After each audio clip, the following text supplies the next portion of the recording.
اس ایک آیت کریمہ میں حضور کی کئی شانیں بیان فرمائی گئی ہیں۔ یا ایہا النبی انا ارسلناک شاہدا و مبشرا و نذیرا وداعیا الی اللہ باذنہ وسراجا منیرا۔ لفظ نبی کا ترجمہ امام قسطلانی علیہ رحمہ یہاں لکھتے ہیں کہ النبوۃ ہی الاطلاع علی الغیب۔ نبوت کیا ہے؟ یہ اطلاع علی الغیب سے ہے۔ تو پھر نبی وہ ہوتا ہے جو غیب کی خبریں دینے والا ہو۔ وما کان اللہ لیطلعکم علی الغیب ولکن اللہ یجتبی من رسلہ من یشاء۔ یہ اسی کی شان ہے، غیب وہی جاننے والا ہے، لیکن وہ رسولوں میں سے جس کو منتخب کر لے، جس کو چاہے وہ علوم غیبیہ سے نواز دے۔ تو دو لفظ قرآن مجید میں استعمال ہوئے، الا من ارتضی من رسول، رسولوں میں سے جس پر وہ راضی ہو جائے، ولیکن اللہ یجتبی من رسلہ من یشاء، وہ رسولوں میں سے جس کو منتخب کر لے۔ تو اجتباء اور ارتداء دو چیزیں ہیں۔ اب حضور کے مبارک نام پڑھیے، حضور کے ناموں میں سے ایک مرتضیٰ بھی ہے، ایک مجتبیٰ بھی ہے۔ تو مطلب کیا ہوا کہ وہ غیب کا جاننے والا، وہ عالم الغیب نہیں، غیب کے خزانے کسی کو دیتا، لیکن جب دینے پہ آئے تو مجتبیٰ کو دیتا ہے، مرتضیٰ کو دیتا ہے۔ اور پھر یہ اتنی شانوں کے مالک ہیں، جہاں ضرورت پڑے پھر بخل سے کام نہیں لیتے۔ وما ہوا علی الغیب بدنین، یہ غیب کے معاملے میں بخل سے کام نہیں لیتے، جہاں ضرورت ہوتی ہے وہاں بیان کرتے ہیں۔ سیدنا عمر بن خطاب رضی اللہ تعالیٰ عنہ فرماتے ہیں، قام فینا رسول اللہ صلی اللہ علیہ وسلم فاخبرنا عن بدء الخلق حتی دخل اہل الجنت منازلہم واہل النار منازلہم، حافظ ذالک من حافظہ و نسیہ من نسیہ۔ کہا ایک دن حضور کھڑے ہوئے مجمع اصحاب میں، اس کائنات کی ابتدا سے انتہائے کائنات تک، یہاں تک کہ جنتی جنتوں میں چلے گئے اور جہنمی جہنم میں چلے گئے، کوئی شے نہیں جو حضور نے چھوڑی ہو، سب حضور نے بیان فرما دیا۔ اب ایک سوال پیدا ہوتا ہے، تھوڑے سے عرصے میں اتنا کچھ کیسے بیان کر دیا؟ تو یہ حضور کی شان بلاغت تھی، اور بطور معجزہ حضور علیہ السلام کو یہ شان دی گئی تھی۔ تو فرمایا، یا ایہا النبی، اے غیب کی خبریں دینے والے، انا ارسلناک، آپ کو ہم نے بھیجا ہے، آپ کو ہم نے بھیجا ہے۔ یار آپ کسی کو بھیجیں اور اس کی کوئی عزت نہ کرے تو آپ کہیں گے تم ہوتے کون ہو، اس کو ہم نے بھیجا تھا۔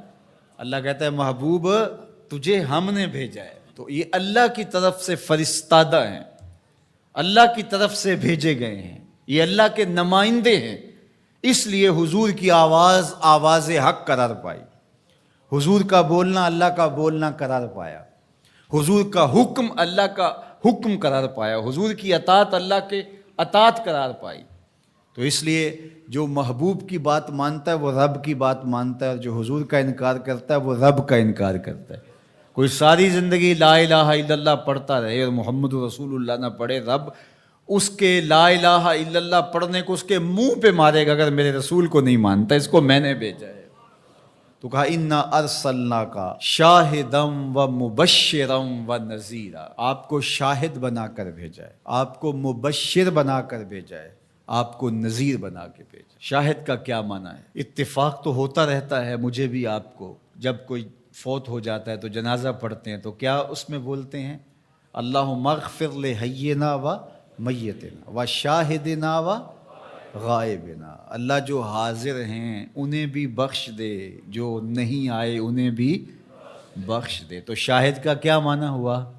حاضر۔ امام راغب الاصفہانی جو کہ لغت کے امام ہیں اور مفردات قرآن میں قرآن مجید کے الفاظ کی تشریح کرتے ہوئے لفظ شاہد پہ بات کرتے ہیں، تو وہ کہتے ہیں کہ الحضور مع المشاہدت اما بالبصر او بالبصیرہ، کہ شاہد کا معنی کیا ہے؟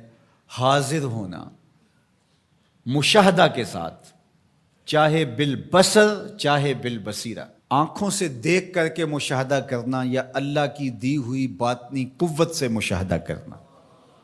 تو کہا یہ ہے شاہد کا مفہوم، اور حضور علیہ السلام کو میرے رب نے شاہد بنایا ہے، میرے رب نے شاہد بنایا، تو حضور کی نظروں سے کچھ پوشیدہ نہیں ہے۔ آقا کریم نے ارشاد فرمایا، یہ بھی صحاح کی روایت ہے، ان اللہ زوال الارض فرأیت مشارقہا و مغاربہا، اللہ نے میرے لیے زمین کو سمیٹ دیا، اور ایک روایت میں ایسے کر دیا جس طرح میری ہتھیلی ہوتی ہے، میں پوری کائنات کو یوں دیکھ رہا ہوں جس طرح کوئی اپنی ہتھیلی دیکھتا ہے۔ تو فرمایا کہ اللہ نے میرے لیے زمین کو سمیٹ لیا، اور میں نے مشرق بھی دیکھ لیے، میں نے مغرب بھی دیکھ لیے۔ تو زمین حضور کے سامنے ہے جس طرح ہتھیلی ہوتی ہے۔ انی ارا ما لا ترون و اسمع ما لا تسمعون، فرمایا جو میں سنتا ہوں وہ تم نہیں سنتے، اور جو میں دیکھتا ہوں وہ تم نہیں دیکھتے۔ سورج کو گرہن لگ گیا، حضور نماز کے لیے کھڑے ہوئے، نماز پڑھاتے پڑھاتے حضور نے ہاتھ آگے بڑھایا، پھر حضور نے ہاتھ پیچھے کھینچ لیا، سلام پھرا تو صحابہ نے پوچھا حضور آج نماز میں آپ نے ہاتھ آگے بڑھا لیا تھا جس طرح کوئی چیز پکڑنے لگے ہوں، پھر آپ نے ہاتھ پیچھے کھینچ لیا، کیا ماجرا ہوا؟ فرمایا جنت میں کھجوروں کا ایک خوشہ لٹک رہا تھا، میں نے سوچا تمہارے لیے توڑ لوں، اور اگر میں توڑ لیتا تم قیامت تک کھاتے رہتے، ختم نہ ہوتا، پھر میں نے نہیں توڑا، میں نے کہا چلو کل قیامت کو ہی صحیح۔ حضور کھڑے کہاں ہیں؟ مدینے میں، صحاح کی روایت ہے، کھڑے کہاں ہیں؟ اور ہاتھ اٹھا کے کہاں تک پہنچایا؟ جنت میں۔ صحیح بخاری اٹھائیے، باب تصفیۃ الصفوف ہے، حضور نے فرمایا صحابہ صفیں سیدھی رکھا کرو، مت سمجھو میں صرف آگے دیکھتا ہوں، میں آگے بھی دیکھتا ہوں، میں پیچھے بھی دیکھتا ہوں، میں تمہارے رکوع بھی دیکھتا ہوں، دلوں میں پیدا ہونے والے خشوع بھی دیکھتا ہوں۔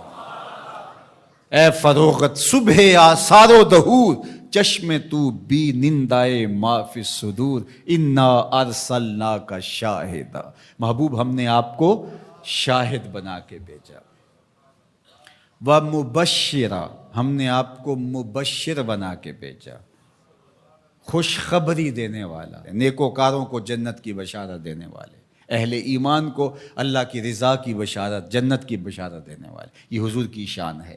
پھر فرمایا و نذیرا، ڈر سنانے والا، کفار کو، عاصیوں کو، بدکاروں کو، اللہ کے نافرمانوں کو جہنم کے عذابوں سے ڈرانے والے، یہ نبی کی شان ہے۔ نبی مبشر بھی ہیں اور نذیر بھی ہیں۔ وَدَاعِيًا إِلَى اللَّهِ بِإِذْنِهِ، اور اللہ کے اذن سے اللہ کی طرف بلانے والے، اور جس طرح میرے حضور نے بلایا ہے، یہ تاریخ کا انوکھا باب ہے۔ وَسِرَاجًا مُنِيرًا، روشن آفتاب بنا کر کے جس کے جلووں سے ظلمتیں دور ہو گئیں۔ حضور حصی اعتبار سے بھی سراج منیر ہیں، اور معنوی اعتبار سے بھی سراج منیر ہیں۔ معنوی اعتبار سے اس طرح کہ ظلم، شرک، کفر کے اندھیرے حضور کے آنے سے مٹ گئے، ناانصافیاں ختم ہوئیں، اور حصی طور پہ حضور کے مبارک بدن سے نور نکلتا تھا۔ تو ذرا اس آیت کریمہ کو دیکھیے، ایک آیت میں حضور کی عظمتوں کے موتی پروئے ہوئے۔ یا ایھا النبی انا ارسلناک شاہدا و مبشرا و نذیرا و داعیا الی اللہ باذنہ و سراجا منیرا، زیراں زبراں شداں مداں شان اودی وچ آئیاں، عاماں لوکاں رمز نہ کوئی، خاصاں خبراں پائیاں۔